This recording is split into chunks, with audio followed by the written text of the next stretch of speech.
Le matin, Jordan se réveille. Il regarde son téléphone et il se rend compte que c'est le soir où il doit rencontrer ses amis d'enfance. Et il pousse un soupir en se souvenant qu'il ne lui reste plus qu'un mois.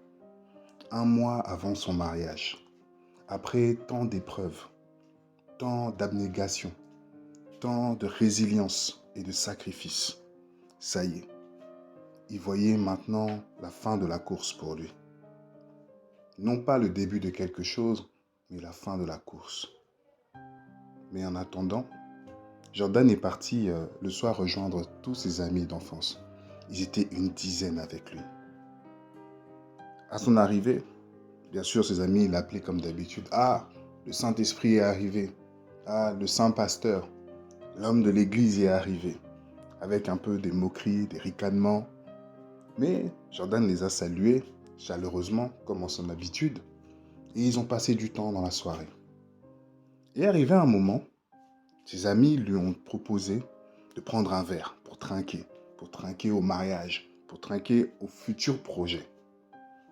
Jordan a refusé, mais une pensée est venue en lui en disant, tu sais, les dimanches, vous prenez de l'alcool durant l'assemblée.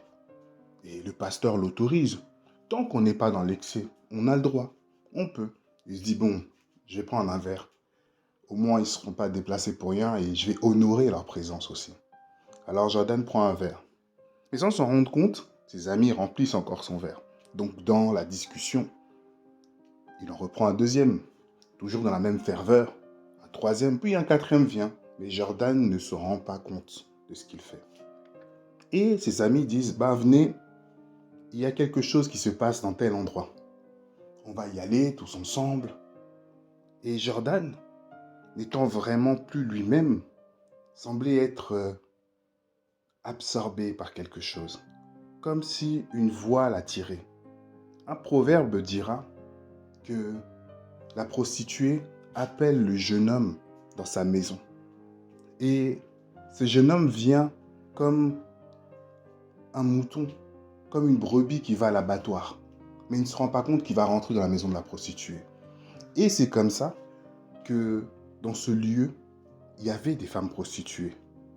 Et Jordan a eu une relation avec l'une de ces femmes. Lui qui s'était gardé depuis des années. Lui qui avait réussi à être libéré de ce lien. Il était tombé. Le lendemain matin, quand il se réveille, Jordan se rappelle de ce qui s'est passé. Et il se met à pleurer à chaudes larmes, à pleurer, Seigneur, pardon. Pourquoi j'ai fait ça? Qui m'a dit d'aller le voir? Pourquoi j'ai cédé? Pourtant, j'ai jeûné, j'ai prié, j'ai résisté, mais je suis tombé. Qu'est-ce que ma fiancée va dire, Seigneur? Tu m'as dit que c'était la femme de ma vie. Tu m'as dit que c'était elle, mais pourquoi, Seigneur? Pourquoi? Et Jordan s'est souvenu qu'il y a 3 mois, il est sorti de son combat contre la pornographie. Il était attaché à la pornographie. Il n'arrivait pas à s'en passer. À la moindre frustration, il regardait des films pornographiques. Et lié à la pornographie, il y avait aussi la masturbation. Et il était difficile de se détacher de l'influence et de la force qu'exerçaient ces esprits dans sa vie. Mais, encore une nouvelle fois, avec de l'abnégation, Jordan, avec sa fiancée, avec de la persévérance, ils ont prié, ils ont insisté. Tous les jours, ils priaient. Tous les jours, jusqu'à ce qu'un jour, le Seigneur entende cette prière et exauce. Et cet esprit s'est détaché de Jordan. Cette puissance n'arrivait plus à le dominer. Mais lui marchait comme un homme libre. Et une nouvelle fois, l'ennemi avait réussi à le saisir et à le mettre dans une prison. Mais cette prison-là n'était plus la même. Alors Jordan, le soir, il s'est réveillé. Il a eu sa fiancée au téléphone et il a échangé. Oui, tout s'est bien passé avec les amis et il n'y a pas eu de problème. Je suis rentré et voilà. Mais le soir, Jordan, vers 23h30, minuit, il est sorti, il a pris sa voiture. Il est parti dans le lieu de prostitution encore une nouvelle fois. Et il a commencé une nouvelle fois encore, après sa chute, à avoir des relations avec cette même prostituée. le lendemain, le surlendemain. Et tous les jours, Jordan commençait à aller voir la prostituée. Mais il ne comprenait pas ce qui lui arrivait. Il était comme un mouton qu'on accompagne à l'abattoir. Il ne savait pas quoi dire, mais il était téléguidé. Il avait un besoin, une pulsion qui le poussait à y aller. Jordan pleurait en y allant. Mais pourquoi j'y vais? Pourquoi j'y vais? Et si je meurs, je n'irai pas au ciel, j'irai en enfer. Mais pourquoi je suis prisonnier comme ça? Alors au bout de 15 jours, il n'en pouvait plus. Il a appelé la fiancée. Bonjour Sarah. Mais qu'est-ce qui se passe, Jordan? Je te sens, tu n'es plus là avec moi. Tu ne veux plus prier le soir. Tu ne veux plus qu'on partage. Il n'y a plus ce lien. Qu'est-ce qui se passe, Jordan? Écoute, je suis obligé de t'expliquer. Tu te souviens du soir où j'étais avec mes amis? Oui, il s'est passé ça, puis ça. D'accord. Et enfin, je ne sais plus, mais je suis allé chez une prostituée. Et là, sa fiancée s'effondre. Elle pleure. Ils pleurent tous les deux à chaudes larmes. Seigneur, pourquoi? Mais qu'est-ce qui se passe? Est-ce que l'ennemi a triomphé de nous? N'avons-nous pas bien marché? Pourtant, on est resté dans la sanctification. Et de l'autre côté, sa fiancée disait, mais Seigneur, tu as dit que c'était l'élu, c'était lui que tu avais choisi pour moi. C'était l'homme conseillé. Mais pourquoi? Qu'est-ce que je dois faire? Et c'est ainsi que Jordan a divulgué une partie de la vérité. Mais il retournait encore, malgré sa repentance. Ils ont été voir le pasteur. Et Jordan a tenu le même discours. Pasteur, on va se marier, mais je suis tombé.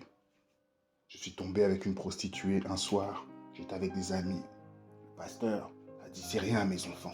On va prier. L'ennemi s'est dressé contre votre couple. Mais on va prier. On va briser. On va chasser tout.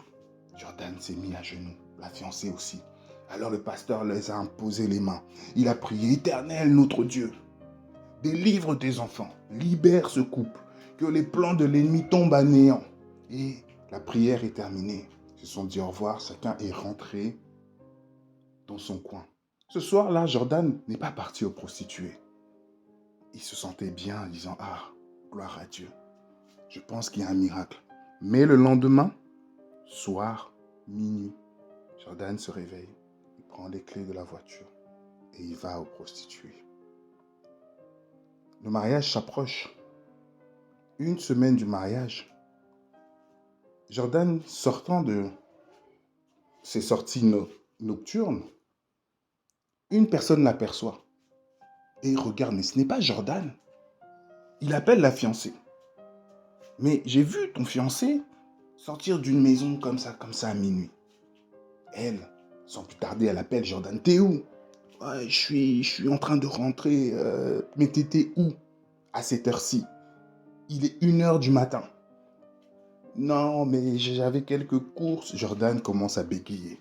Il n'a plus d'arguments. Il ne sait plus quoi lui dire. Mais c'est pas Jordan, dis-moi la vérité. Dis-moi la vérité, Jordan. On se marie dans quelques jours. Et Jordan s'arrête, arrête la voiture, dit, voilà, je ne t'ai pas tout dit.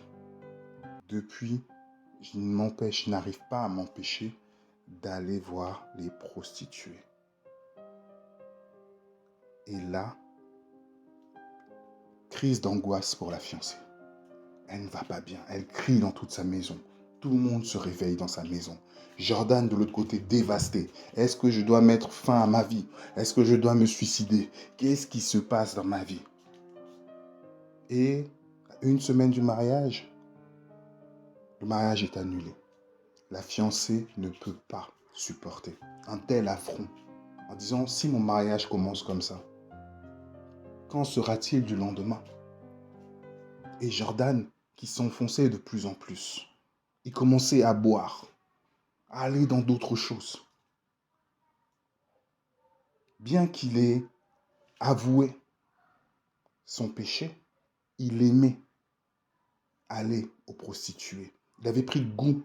Le péché avait une autre forme pour lui. Il aimait. C'était là où il décompressait. Et il aimait aller dans ces lieux-là. Et c'est ainsi que le mariage a été annulé. Cette femme est partie voir le pasteur en disant, mais pasteur, je ne comprends pas. Dieu m'a dit que c'était lui. Il m'a confirmé que c'était son choix. Mais qu'est-ce qui s'est passé? Pourquoi? Le pasteur, avec plein de sagesse, dit à cette femme, tu sais, bien sûr que Dieu t'a dit que c'était lui. Mais est-ce que lui, il a choisi Dieu ou il a choisi le monde? Ça veut dire que Dieu ne force pas les personnes. Il nous conseille. Mais maintenant, aujourd'hui, tu peux épouser un homme qui craint Dieu. Mais demain, cet homme peut faire le choix de ne plus craindre Dieu et de l'abandonner. Et le choix reste personnel à chacun. Et c'est une chose importante à savoir. C'est-à-dire que Dieu ne s'est pas trompé concernant Jordan. Mais Jordan, lui, s'est trompé concernant ses choix.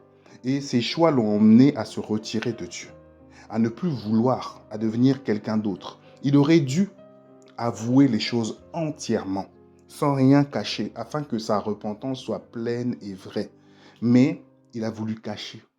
Il a caché au pasteur, il a caché à la fiancée. Et ce que tu sèmes dans la chair, tu le récoltes. Donc l'ennemi l'a verrouillé. On pouvait prier, jeûner, mais s'il ne disait pas toute la vérité, s'il ne témoignait pas de toute, sa repentance ne pouvait pas être complète. Et une repentance à 90%, à 99%, à 75% n'est pas une repentance. Il faut que du 100% pour que une mise à jour complète soit faite. Jordan a choisi sa route. Et comme il a choisi sa route, il n'est plus en adéquation avec le plan de Dieu pour sa vie. Mais néanmoins, le Seigneur verra, parce que personne n'est indispensable. Alors il y aura un autre homme qui viendra et qui répondra aux critères et aux attentes du Seigneur pour toi, mais pour d'abord la mission qu'il va vous octroyer. Et c'est ainsi que Jordan marche aujourd'hui dans le monde, et toujours dans le monde de la nuit. Il a rejeté complètement le Seigneur. Il ne veut plus. Et son ex-fiancée est aujourd'hui mère de 3 enfants. Elle est mariée et elle vit sa vie. Personne n'est indispensable, mais nos choix déterminent notre lendemain. Mais nos choix doivent rester en adéquation avec le Seigneur. Le Seigneur nous tend toujours la main pour nous pardonner, pour nous aider. Mais soyons vrais et sincères avec celui qui voit tout, qui sait tout et qui connaît tout. Il est omniscient, omniprésent et omnipotent. À bientôt.